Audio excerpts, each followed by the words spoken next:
allez super bien et donc on se retrouve dans cette nouvelle vidéo pour vous parler des dernières lectures que j'ai fait tout simplement. Donc ce sera le 10e épisode des lectures manga, mais avant ceci je voudrais vous dire un énorme merci puisque j'ai dépassé les 1000 abonnés depuis hier, donc depuis le samedi 30 juillet.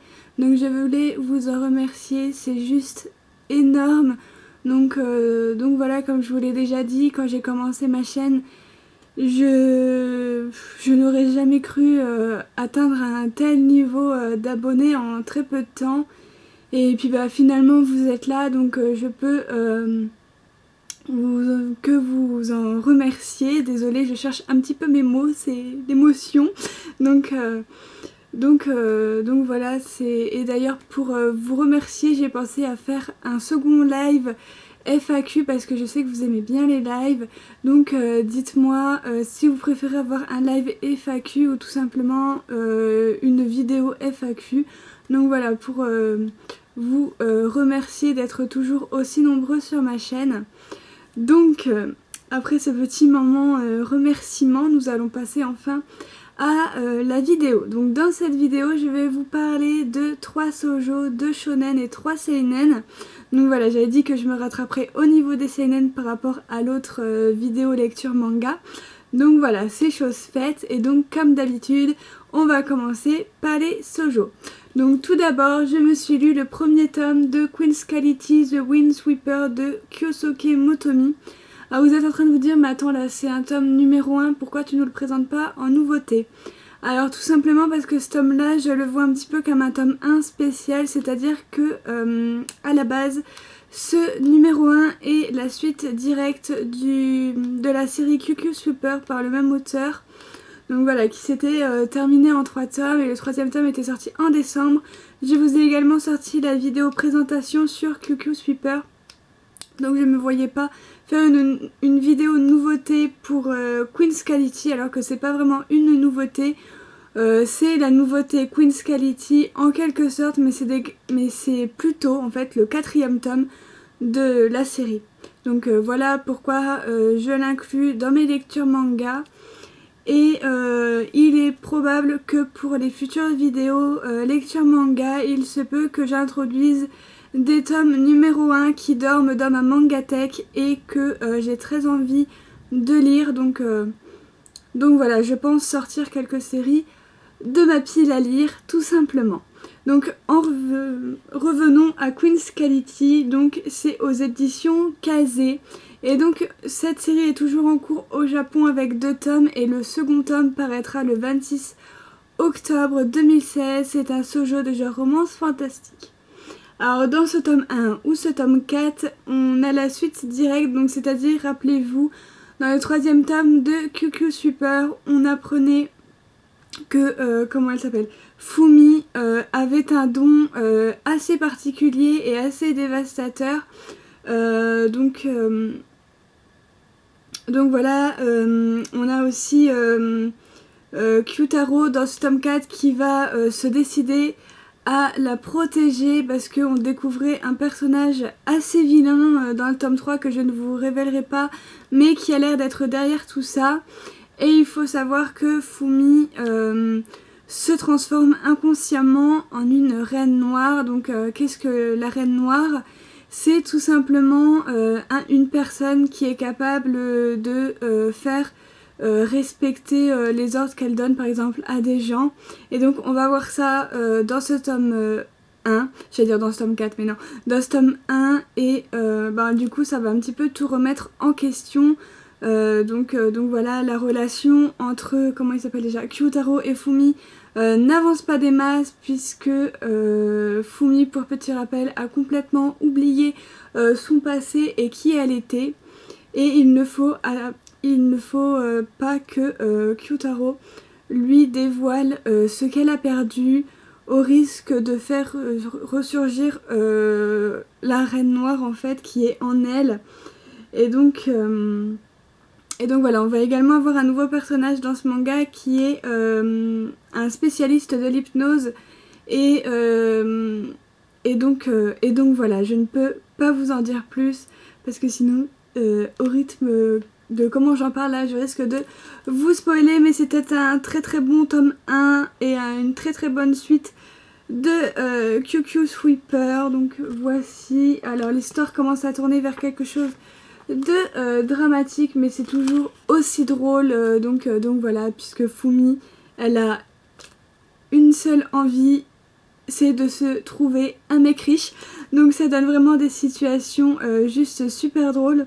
Et donc j'ai vraiment hâte d'avoir le tome 2 et d'en apprendre encore plus sur la Reine Noire. Donc voilà pour ce tome là.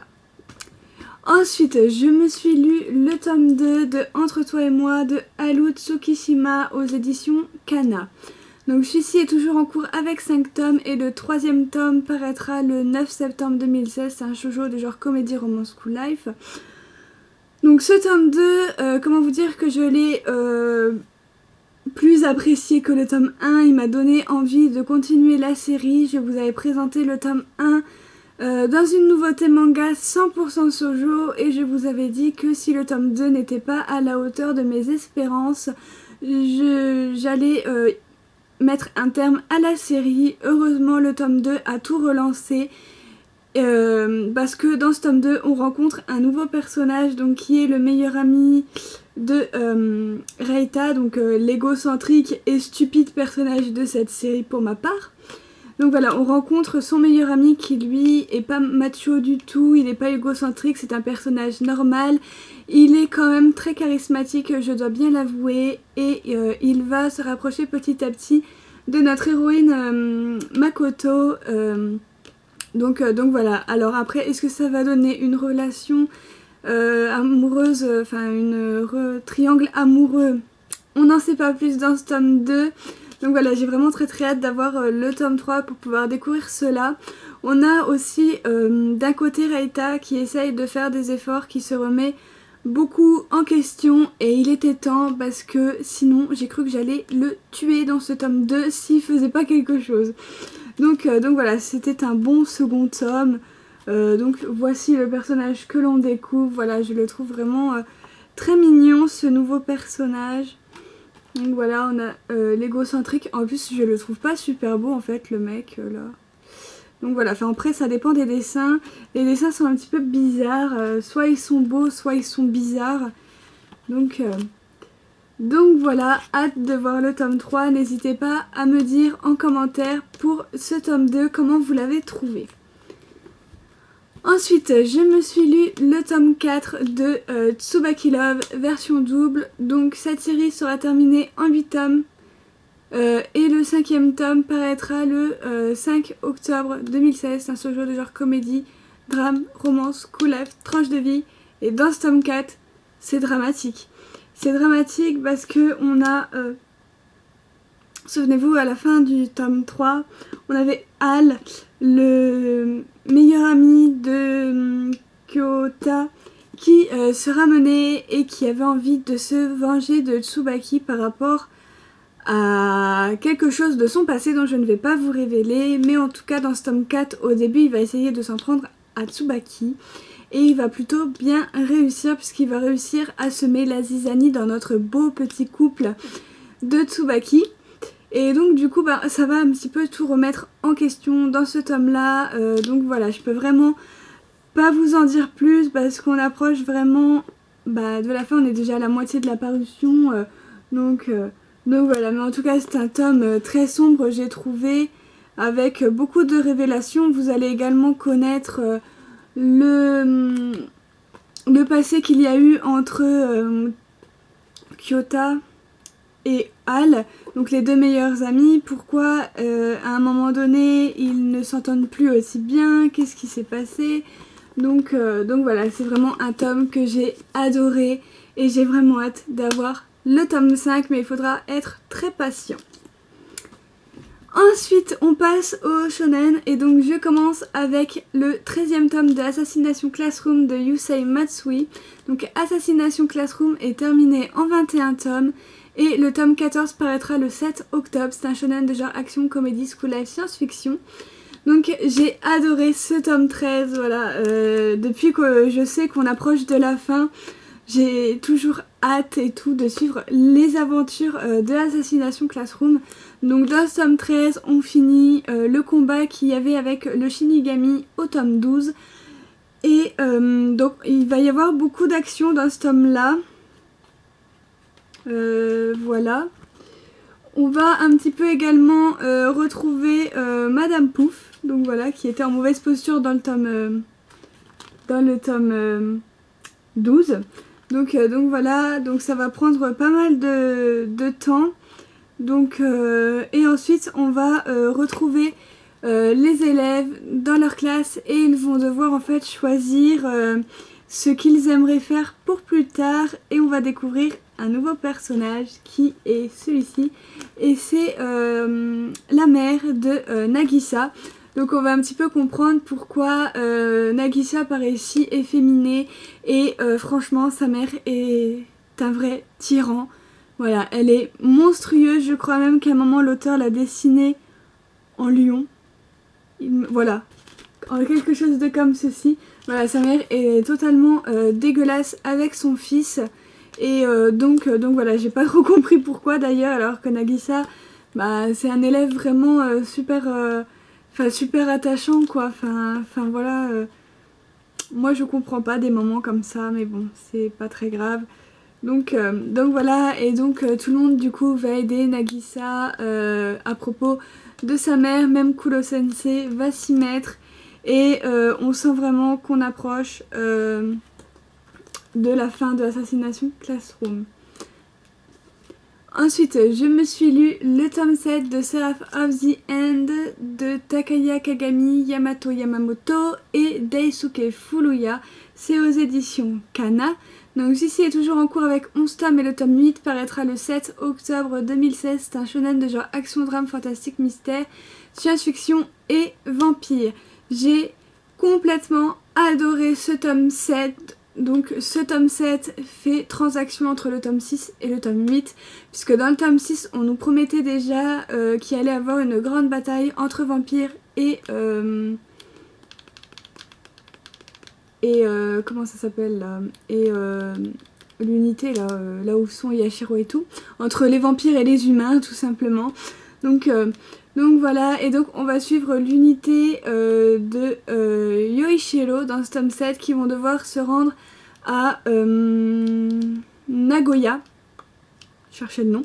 Ils vont devoir se rendre à Nagoya pour pouvoir se préparer à attaquer des nobles vampires, pour éviter que tous les nobles se rassemblent et que l'humanité disparaisse encore une fois, que ce soit Apocalypse Now. Donc voilà.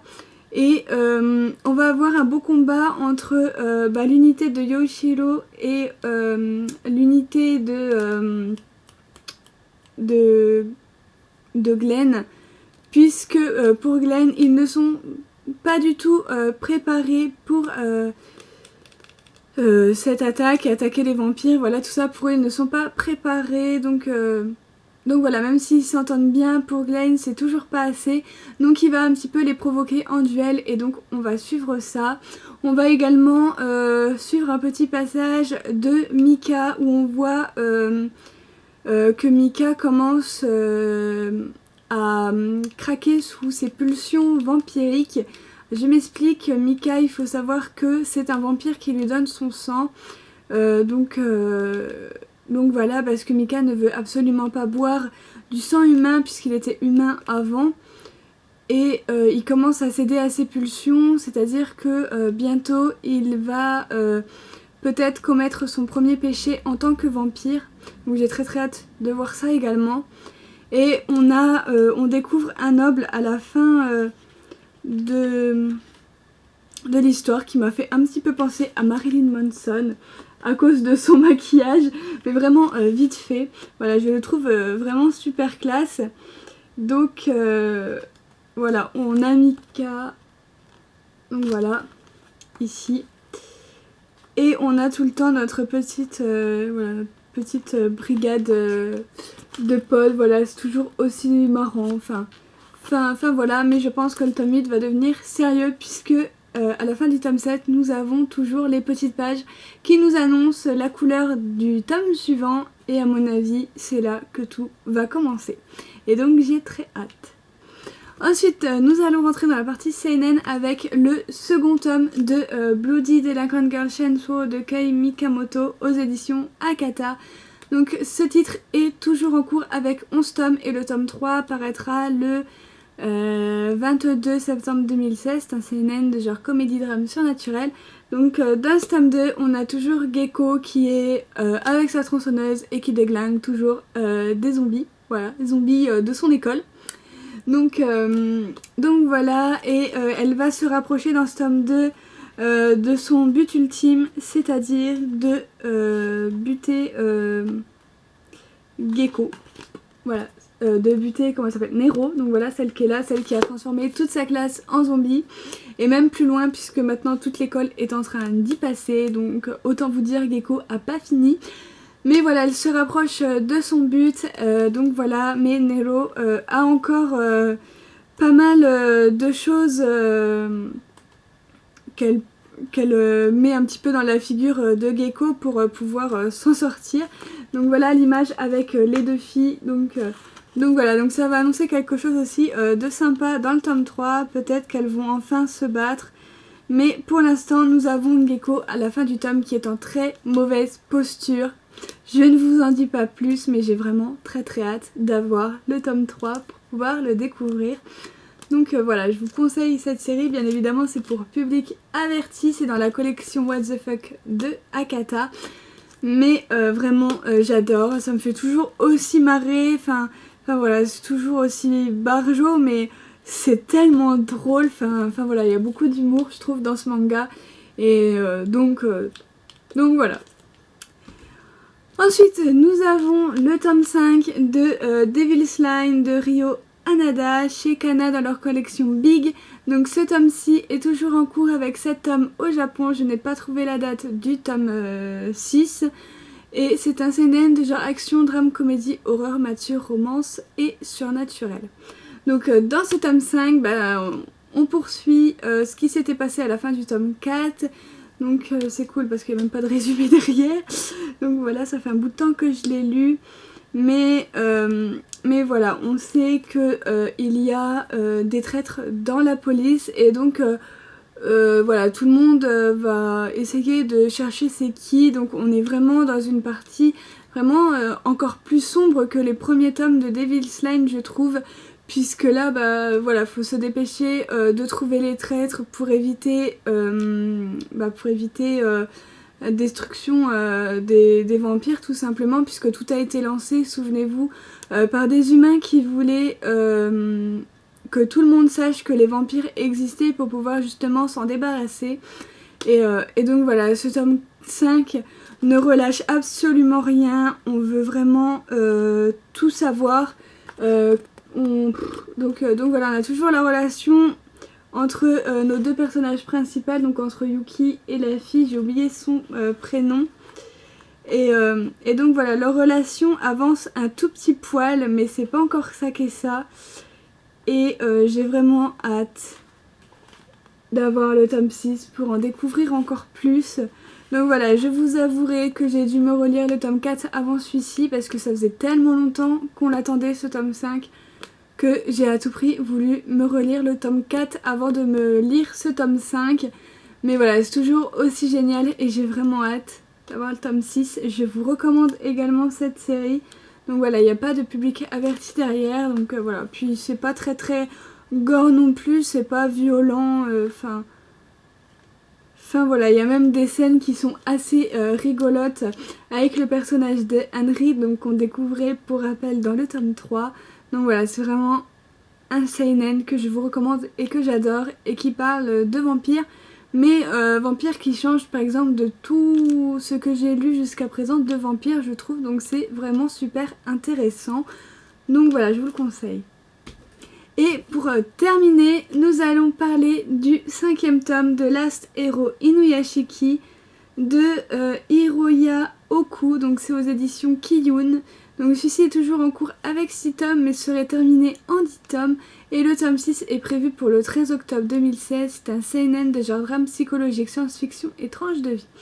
Donc dans ce tome 5, on ne va pas voir du tout Monsieur Inuyashiki. On va se concentrer plus sur le personnage de Hiro. Donc je vous montre d'abord la page couleur qui est super belle. On va se concentrer voilà, sur le personnage de Hiro qui était en très très mauvaise posture à la fin du tome 4.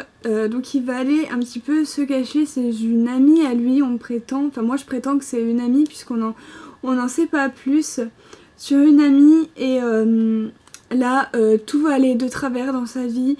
Tout va basculer du côté obscur. Mais vraiment voilà, il a une pauvre vie ce mec.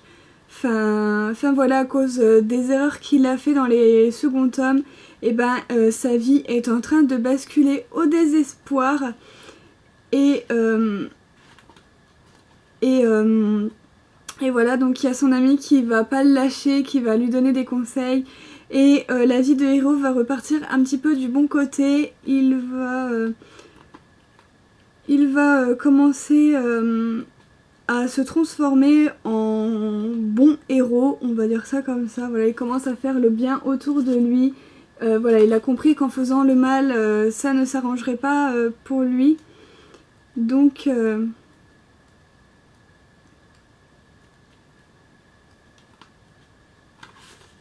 voilà, une dernière image. Et donc c'est un tome très émouvant, j'ai trouvé.